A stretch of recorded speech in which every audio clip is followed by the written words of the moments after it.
Hello, this is Dr. Scott Harrington coming to you live from my virtual doctor's office at veganprimarycare.com, where you can see a vegan doctor as your primary care doctor virtually from most US states. It's not just a one-time consultation, but as your primary care doctor, someone who gets to know you, someone who can be your health advocate. Because I'm licensed in most US states, even if you move, you don't have to change doctors. But if you are vegan, then get a doctor who gets you. If you haven't adopted a plant-based diet yet, you're still welcome to be my patient. But beware, diet, exercise, and lifestyle changes will always be my first recommendation. My goal is for you to take control of your health, and through the power of a healthy lifestyle, we will work together to heal your chronic conditions and help you get off your chronic medications. You may have heard our announcement that starting May 14th, we are also adding in-person visits due to the increased demand to be seen in person. The office is located in Pinellas Park, Florida, centrally located between Clearwater and St. Petersburg. We're co-located with the outstanding pulmonologist, Dr. Michelle Zatuni. She is a classmate of mine from Philadelphia College of Osteopathic Medicine and is graciously giving us the space we need to see patients in person. With in-person visits, you'll be able to have work or school physicals done, as well as any specific in-person exams that you may need. Remember that this content is for educational and entertainment purposes only. This video is not intended to take the place of your own doctor's advice. Okay, we are live streaming to multiple platforms and ready to take your questions. Okay, so the big thing that I've been hearing about lately is that more and more restaurants are going vegan. There is a restaurant in New York City that was highlighted on Netflix, and it was considered to be one of the best restaurants in the world. I believe it's called 11 Madison Avenue. Let's see, here it is, 11 Madison Park. This restaurant was focused on, was featured on Netflix, where they were talking about their opening, and it was the Michelin system has labeled them as the #1 restaurant potentially in the world. And it just came out that they are closing down shop and they are reopening, and they're going to be 100% vegan, 100% plant-based. So I think that is just another sign that, the world is moving towards plant-based. We know that the animal products are harmful to our health. We know that they are harmful to our environment. We know that the factory farming, animal farming practices put animals in close contact together, and they make it more problematic, potential for pandemic illness is another issue that factory farming and animal production, eating animals, causes. So I'm really happy about that. There was actually a talk on NPR 1A today talking about beef, the beef industry, and ethical slaughter of beef, and all these issues about Americans are the politicians coming to take your hamburgers and all this. And so you shouldn't think about it like that. You should think about that decreasing animal husbandry, animal farming is better for all of us. So also there's lots of meat alternatives coming out lately, and that has been very helpful for the folks who are trying to transition. Certainly the fake meats and cheeses are not healthy as a whole food plant-based diet. But if that's the only way that folks are going to get to switch over to a whole food plant-based diet, you can use them as kind of the gateway foods, the meats and cheeses. Certainly things like plant-based milks, plant-based milks like almond milk and oat milk. There's rice milk and soy milk. These things have been around for a long time, but now, like, I find that the oat milk tastes the most like regular milk, and has the creamiest texture. And so sometimes I'll use it in my coffee, or cereal or baked goods. So that's one of the things I often ask. Hey, what's your favorite plant-based milk? And see what you think. All right, we've got Richard Hubbard on the line. Hi, Richard. How's it going? Yeah, so I would love to hear any questions that you may have, Richard, and let me know how it's going. There's even a function that if you're interested in, you could come on the live. I can invite folks on the live with this invite link. I'll post it right now. If you want, you could actually go on, and we could see how that works. If you ever wanted to, if any folks listening want to do this invite link, and you could come on, and it's like split screen, and we'd be there together. You can ask questions. So that was one of the big things that was today was the 1A talk about beef, and is beef done for in the United States? And there was a lot of folks on who were talking about, how we can ethically produce beef and how it's not as bad for the environment as we think. And I think that that's kind of a fallacy. We know that these things are harmful for our health and to the environment. So that's definitely a big issue. Okay. All right.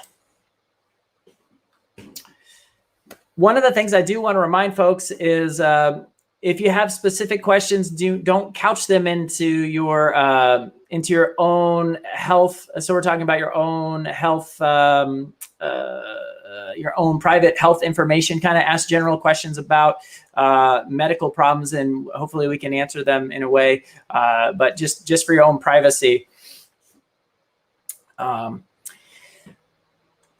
A lot of times folks will have questions, it seems like, about whether the plant-based diet is helpful in exercise. And a lot of times folks will have this idea that, they can't be on the plant-based diet because they have to have a high protein amount in their diet, or that they won't have the stamina with the plant-based diet to complete their activities.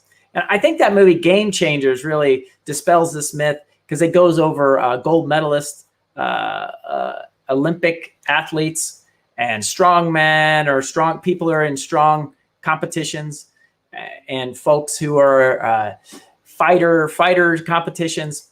And the key is that if you are exercising as a part of your and you're using a plant-based diet as a part of your health program and performance program, you just want to make sure that you have enough calories to match your output. And so that is the issue. When you're trying to lift weights and you're trying to be anabolic and build, you can't do that if you're also cutting calories. So you have to have enough calories to match. Certainly you want to, you've heard of marathon runners and athletes carb loading. Carbs are the fuel that you need. And so you have to eat enough carbs. So this focus on protein is overhyped. And the idea mostly is just that you need enough calories, honestly. Okay. All right. Richard, I definitely see your comment, and I'll definitely answer you. We'll reach out to you in the DMs. I'll reach out to you in the DMs, and we'll go for that. I know you're saying it's kind of out there. So one of the concepts is platelet-rich plasma. Some providers will use platelet-rich plasma to inject in areas of injury, and whether it causes a healing process or maybe even a mild sort of inflammatory process that draws the body's own immune cells to the area. Some people have had good results with this, and some people have had sort of marginal results. I don't recommend it as a primary treatment to my patients just because of the mixed evidence. And so I kind of go from there. Okay. We have Teresa Gleason. It's pretty clear about meat, dairy, and eggs, etc. are disease causing. How is there not a lawsuit yet on these foods causing cancer or another chronic disease without warning labels? Okay, Teresa, it can sound like a conspiracy. Oh my gosh, the FDA and USDA is a part of the greater organization. The concept is that they're also in charge of animal agriculture promotion. And so the concept is that it's a conflict of interest. We're also in charge of promotion, but we're also in charge of health and agriculture in the United States. That they should try to divorce the idea of the scientific literature and the recommendations for health from these other departments, so that they can have sort of a non-biased feedback and to make recommendations in a non-biased way. So there are videos put out like by Dr. Greger and stuff like that that talk about the different advertisements. You're not supposed to be able to advertise false information. And so thinking about the egg as being like the healthiest food, or milk doing a body good, they're making statements that are very kind of bland and vague, because you just can't lie. And so I think that it was a genius for the milk industry to make this milk mustache branding, because they're not actually saying that milk is healthy for you.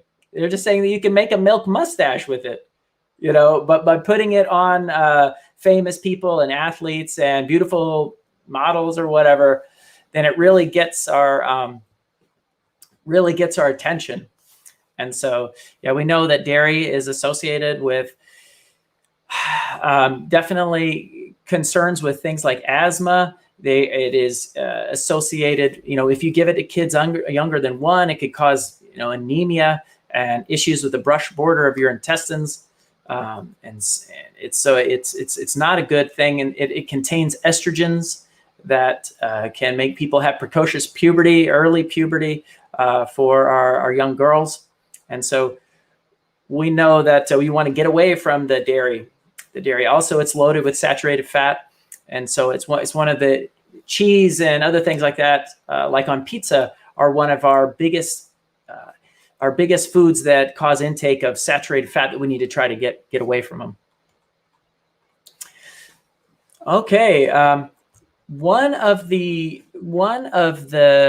issues that gets brought up all the time, and one of the things that I find to be one of the most things that it's hard for people to not grasp, but just sort of accept, is the idea of diabetes and animal products. Diabetes and animal products. So what do they tell you when you're diagnosed with diabetes? One of the first things that they tell you is that you should avoid carbs and sugars, and you should eat a diet rich in proteins. And how does that translate? It translates to avoiding carbs and eating animal products. But these animal products contain a lot of animal protein and saturated fat. And let's talk about saturated fat for a moment. Dr. Garth Davis, the guy who wrote Proteinaholic, he uses the term "meat makes you sweet." And the idea is that the saturated fat makes it harder for the muscles to utilize insulin. And so your blood sugar starts to build up. So it's this idea that the saturated fat in your diet will alter the shape of the receptors in the muscles, the receptors that respond to insulin and let sugar into the cell. This intramuscle cell lipids, intramyocellular lipids, or inside the muscle cell fats, or around the muscle cell fats, cause you to be insulin resistant, cause your insulin sensitivity to go down. So you need more. So the idea is that you want to be on a very low fat diet. You don't want to be eating a bunch of animal products. That way you can decrease your reliance on extra added insulin or having to take a bunch of anti-diabetic medications. It's the meat that makes you sweet. Okay. All right, Teresa again, she says, similar to warning labels that must be on cigarettes. Now that you see that finally happening, when are we going to see that finally happening to dairy and meat? I know, Teresa. I feel that I feel the same way. I feel the same way. Honestly, I kind of, when I'm walking down the aisle, now and I see the meat, it kind of looks more like carnage to me. You see all these body parts, and it kind of creeps me out. And I guess it didn't creep me out as much when I was an omnivore before 2012, but I think kids. I mean, when you look at kids, what's natural? You have to almost train a child to like meat. You're having to, you got to eat your meat, and you're feeding it to them. It's almost like you have to train them, but you don't have to train someone to like fruit. I put a piece of fruit in their mouth and they like it right away in general. So I agree, Teresa. They should be putting warning labels. Increases cholesterol, increases risk for diabetes, increases risk for heart attack and stroke, #1 killer, warning. It should be all over the animal products. I will say it should also be on processed foods. Processed foods, you got to love Dr. Furman. Dr. Furman, he'll kind of tell it to you straight. I have a story about Dr. Furman. I was at a conference where Dr. Furman was raising money for plant-based research in breast cancer. And there was some food brought out, and they made an awesome vegan meal. And then they even made sort of this vegan cheesecake, and it was made with cashews, and it was very sweet, and it was really yummy. But Dr. Furman, while we were all sitting there eating the cheesecake, he says, "I wouldn't eat that cheesecake. It's bad for you." He's very blunt about it. The idea is that processed foods that are high in free sugars, that it's just like pure sugar, or high in carbs that are processed, are also bad for us. The animal products, the animal protein is worse for us. But these are things also that we should focus on. The goal is the whole food plant-based diet with no oil, low in salt, oil, and sugar. Okay. All right. We've got Richard Hubbard. Thanks for the question, Richard. I really appreciate it. How much B12 do you recommend? I've been doing 500 every other day. Okay. All right. There's been a lot of information lately coming out from nutritionfacts.org about the B12. And Dr. Greger, he's all over the recommendations. One recommendation that was pretty clear is after age of 50, you want to be on 1,000 micrograms per day. Before then, I believe you could be on 2,000 per week. 2,000 per week. Now, 500 a day, I think, is a good dose. I mean, the key is that you're not forgetting it. I find that if I do it once a week, I kind of forget it some weeks, and then I'm off. So if you're under 50, 500 a day, I think, is a totally reasonable dose. If you accidentally go over, it is water soluble. Some folks kind of debate, the over intake of B12. And at this time, I haven't been convinced that we're overdoing B12, because the biggest issue is underdoing B12. So I definitely think that 500 a day is a reasonable dose. Over 50, 1,000 per day.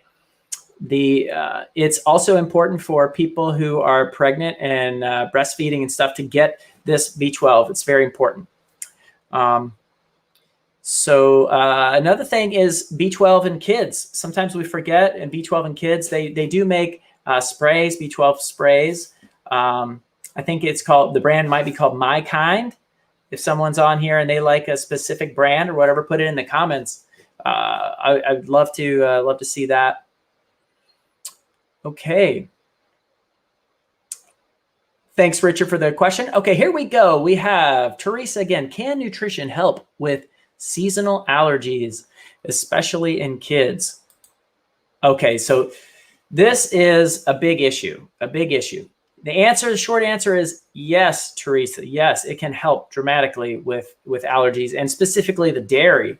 When people consume a lot of dairy, it just seems to flare up those allergies and things like eczema and asthma symptoms and this and that. And I've seen great improvements, dramatic improvements. One of our next door neighbors and close friend had horrible eczema and dramatic, would walk out in the grass and get grass allergies and allergic rhinitis, stuffy nose all the time. Once the child switched off of dairy, they even consumed other animal products. They weren't completely vegan. They had dramatic improvements. I can't promise that's going to happen to every single person, but think about the benefits. There's benefits with constipation. There's benefits with as kids start in puberty. There's benefits with acne being caused by the dairy products. So this is a big issue. And so the cool thing is that we have so many other products that we can use instead now. Folks who have peanut allergies or tree nut allergies, they can switch over to the oat milk. Folks who have soy allergies don't have to drink soy milk. They have, oat milk or rice milk. So there's lots of options, and you're going to have a huge benefit. One of the things that they'll say if a child's on formula and they're constipated, they'll say, "Oh, switch over to a soy formula," and the constipation goes away. And so there's lots of clues that you see they tell pregnant ladies don't eat foods, don't eat a lot of high food chain fish, or in cold water fish during pregnancy. Because of the bioaccumulation of toxins. And then you say, well, should I be doing this even if I'm not pregnant? So it's just, over the years I had seen different clues, but I never really accepted it until I tried to lose weight and had problems losing weight and realized that my diet was the issue. I switched after watching Forks Over Knives, and all my medical problems improved. So now it's my primary recommendation, and it really helps. It really helps people. Okay. Teresa recommends Whole Foods brands, has a flavored B12 spray. Okay, that's great. That's a good one. Also, B12 gummies. I think they even have B12 gummies. I know with the kids, they like the gummies. I think that when you chew it, you're also getting some saliva mixing, and then sometimes some absorption in the mouth. So there is suggestion that as opposed to swallowing a pill, if you're using a spray or using a chewable or a gummy, they're actually getting more of the B12 absorbed. So that's an important thing. Another important thing is taking it on an empty stomach. B12 has a higher absorption rate on an empty stomach. Okay. Okay, so Gina recommends questions, how often should we eat fish? Okay, Gina, I recommend eating fish 0 days a week. 0 days a week. Thank you for the question. This is vegan primary care, so I'm going to recommend, of course, no animal products. One of the concerns about fish in the diet, many cultures, of course, eat fish, and some of the long-lived cultures, like Okinawans, live a long time, and they eat fish. Can be bad, right? So when they review the dietary intake of fish in the Okinawan diet, for instance, it's pretty mild. It's very minimal amount of their calories, mainly the calories from carbs like sweet potatoes and rice and veggies and stuff like that. So, but one of the things with fish is the omega-3s. The omega-3s. Where do the fish get the omega-3s? Fish get the omega-3s from algae and microscopic organisms in the water. And so you can go straight to the source and get an algae-based omega-3. You don't have to get a fish-based omega-3, and you can take it if you're concerned about that. But there's even debate lately about omega-3 dosing. And so honestly, I'm kind of on the fence at this moment over omega-3 dosing. Every time they try to use omega-3s as a treatment for something like prevention of cardiovascular health, prevention of dementia, it oftentimes doesn't bear out. It oftentimes doesn't bear out. So there's significant debate. So the recommendation, as always, is to try to get your stuff from whole foods, your vitamins and minerals from whole foods. Where do we get omega-3s in our diet from whole foods? We get it through walnuts, and we get a lot through flax seeds, chia seeds, or hemp seeds. But flax is the number one. So every morning I take a tablespoon of flaxseed, ground flaxseed, into my oatmeal. Store the flaxseed in the fridge so that it becomes less rancid over time. Great question, Gina. Okay. All right, Chris, talk to me about turmeric, Dr. Scott. I've noticed a significant reduction in arthritic joint pain when maintaining 3,000 milligrams a day supplement. How could I maybe ingest enough turmeric naturally without needing the supplement? This is a good question. First off, hi, Chris. How you doing? Longtime friend, going back a long time. Chris, turmeric, it has great anti-inflammatory properties, and it's been used for thousands of years for its medicinal and flavor. So it's really awesome when plants are powerful. Plants are powerful. So here's this powerful spice that should be a part of your diet. Now, how do we get it through a whole food version? I honestly don't know the dose that you're getting, and I'm not sure that you can get the same dose eating whole foods. Honestly, I find that the whole turmeric, like if you just eat the whole turmeric itself, it's kind of bitter. So I use the turmeric powder in my food. I do know that black pepper along with the turmeric will increase the absorption in your diet. So make sure that the next bottle of turmeric that you get, make sure it has the black pepper in the turmeric supplement. And so if you're currently using this supplement and it's offering you benefit, I would stick with it. And also supplementing with your food. But I find that if you're using it almost like a medicine, that is probably easier, honestly, to use the supplement. I tend to not recommend supplements for this and that because there's so many. You'll end up, just eating a diet of pills. But if you're just using one or two supplements like this, totally reasonable. Totally reasonable. Great question, Chris.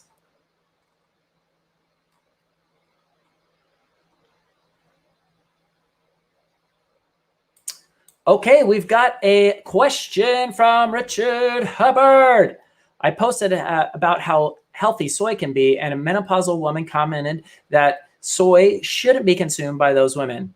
This doesn't sound right to me. Your thoughts? Okay, all right. I'm glad you asked this question, Richard. So the Physicians Committee for Responsible Medicine with Dr. Barnard is currently running a hot flashes study for postmenopausal women and using soy as the treatment for postmenopausal hot flashes. So in their study, they're using a half cup of whole soy, like edamame beans, but they're also including things like soy milk and tempeh and that sort of thing, soy yogurts. The idea is that back in the past, they say, oh, well, there's estrogen-like compounds in the soy. Well, they're estrogen-like. They're not actual estrogen. They're plant-based, and they kind of have the best of both worlds. They can do things like reducing hot flashes, giving you some of the estrogenic benefits, but without causing stimulation of breast tissue and things like nipple tenderness, and without causing increased vaginal bleeding from. If you took estrogen yourself, you could increase the lining of the uterus and have heavier periods and things. So it gives you sort of the good aspects of estrogen without sort of the negatives. So it's absolutely a recommendation that people consume soy to help reduce postmenopausal hot flashes. Thanks, Richard.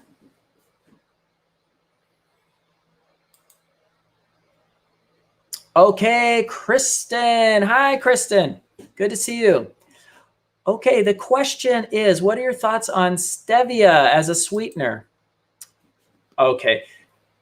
I got to do a short answer. The short answer for I tend to avoid, just like I recommend avoiding fake meats and cheeses, I definitely avoid the sweeteners that try to mimic the sweetness, but be devoid of calories. And in the past, we've seen some sort of toxicity issues with things like aspartame and neurologic kind of issues. Some people are associating it with headaches and other more dramatic nerve problems. And I haven't heard sort of feedback from stevia that I haven't heard a lot of negativity from stevia.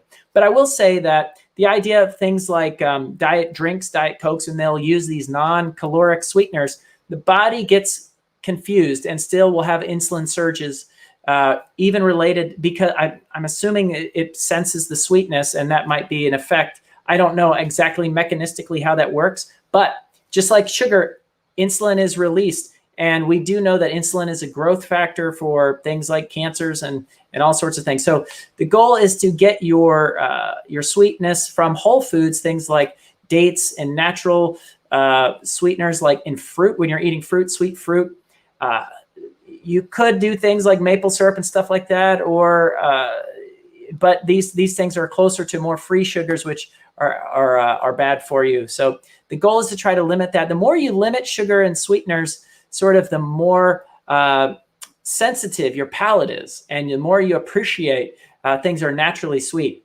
And so salt, oil, and sugar are considered the things that, hey, you got to watch out for because they're addictive. More sweet, more free sugars you have in something, the more you'll end up eating more. So that's another reason not to put a bunch of fake sugar on things, because it might just make you consume a bunch more. So if you need it in a pinch for a certain baked good or this or that, sure. But the goal is to try to avoid it in general. All right, we've hit 30 minutes. And I think what we'll do is we'll try to answer these next few questions. Okay. I see that there was some information about certain brands of, here is Gina recommending a Phyto brand, Phytoplankton. Okay. And then Deanne suggests, well, can't you use the regular turmeric powder, the spice? Yes, you can. Yes, you can. I guess the question was, how much do you need? And I actually don't know the answer to that. But up here we have Chris Lovett suggesting that he's taking a 3 milligram supplement per day, and that he's getting benefit from that. I'll put feedback in the messages about the dose that is sort of recommended for a sort of medicinal anti-inflammatory benefit.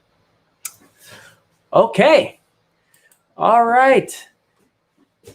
I just want to say thank you for everyone participating in this live event today with me, Dr. Scott Harrington at Vegan Primary Care. I look forward to doing a weekly broadcast to answer your questions. Once again, thank you for your questions. I look forward to seeing you next week. All right. Thanks again, everybody. Take care. Nice to see you again.